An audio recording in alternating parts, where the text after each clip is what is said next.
14ஆம் அதிகாரம்.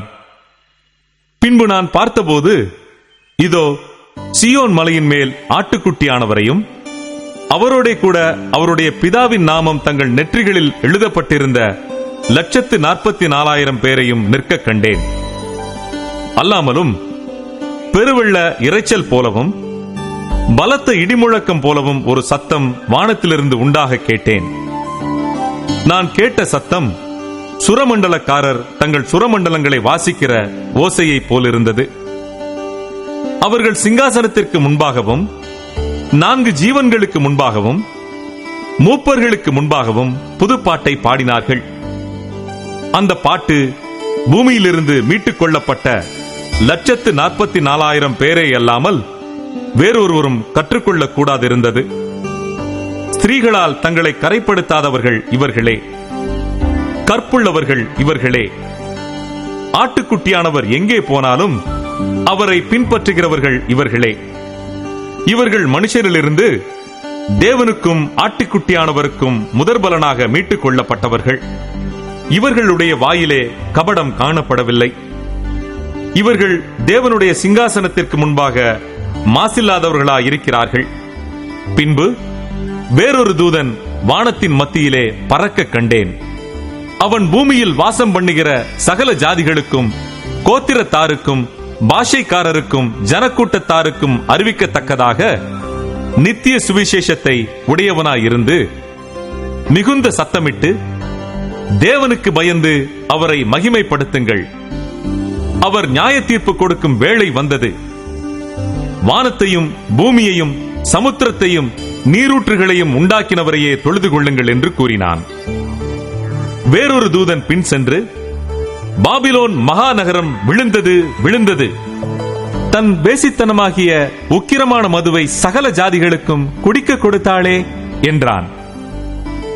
அவர்களுக்கு பின்னே 3ஆம் தூதன் வந்து மிகுந்த சத்தமிட்டு, மிருகத்தையும் அதன் சொரூபத்தையும் வணங்கி, தன் நெற்றியிலாவது தன் கையிலாவது அதன் முத்திரையை தரித்துக் கொள்கிறவனவனோ அவன் தேவனுடைய கோபாக்கினையாகிய பாத்திரத்திலே கலப்பில்லாமல் வார்க்கப்பட்ட அவருடைய உக்கிரமாகிய மதுவை குடித்து பரிசுத்த தூதர்களுக்கு முன்பாகவும் ஆட்டுக்குட்டியானவருக்கு முன்பாகவும் அக்கினியினாலும் கந்தகத்தினாலும் வாதிக்கப்படுவான்.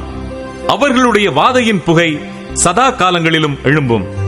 மிருகத்தையும் அதன் சொரூபத்தையும் வணங்குகிறவர்களுக்கும் அதனுடைய நாமத்தின் முத்திரையை தரித்துக் கொள்கிற எவனுக்கும் இரவும் பகலும் இளைப்பாறுதல் இராது. தேவனுடைய கற்பனைகளையும் இயேசுவின் மேலுள்ள விசுவாசத்தையும் காத்துக் கொள்ளுகிறவர்களாகிய பரிசுத்தவான்களுடைய பொறுமை இதிலே விளங்கும் என்று கூறினான். பின்பு பரலோகத்திலிருந்து ஒரு சத்தம் உண்டாக கேட்டேன். அது, கர்த்தருக்குள் வரிக்கிறவர்கள் இது முதல் பாக்கியவான்கள் என்று எழுது. அவர்கள் தங்கள் பிரயாசங்களை விட்டொழிந்து இளைப்பாறுவார்கள். அவர்களுடைய கிரியைகள் அவர்களோட கூட போம். ஆவியானவரும் ஆம் என்று திருவுளம் பற்றுகிறார் என்று சொல்லிற்று.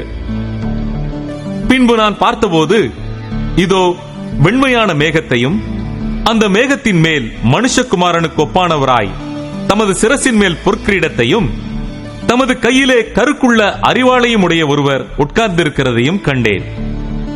அப்பொழுது வேறொரு தூதன் தேவாலயத்திலிருந்து புறப்பட்டு மேகத்தின் மேல் உட்கார்ந்திருக்கிறவரை நோக்கி, பூமியின் பயிர் முதிர்ந்தது, அறுக்கிறதற்கு காலம் வந்தது, ஆகையால் உம்முடைய அரிவாளை நீட்டி அறுத்துவிடும் என்று மிகுந்த சத்தமிட்டு சொன்னான்.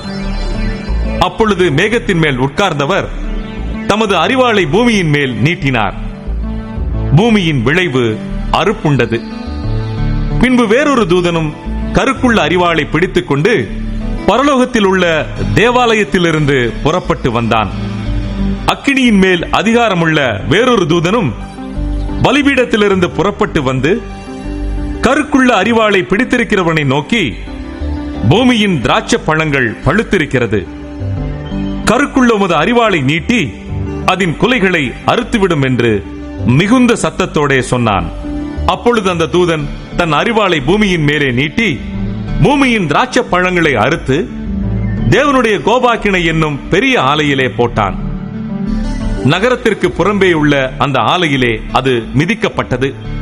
அந்த ஆலையிலிருந்து 1600 ஸ்தாதி தூரத்திற்கு ரத்தம் புறப்பட்டு குதிரைகளின் கடிவாளங்கள் மட்டும் பெருகி வந்தது.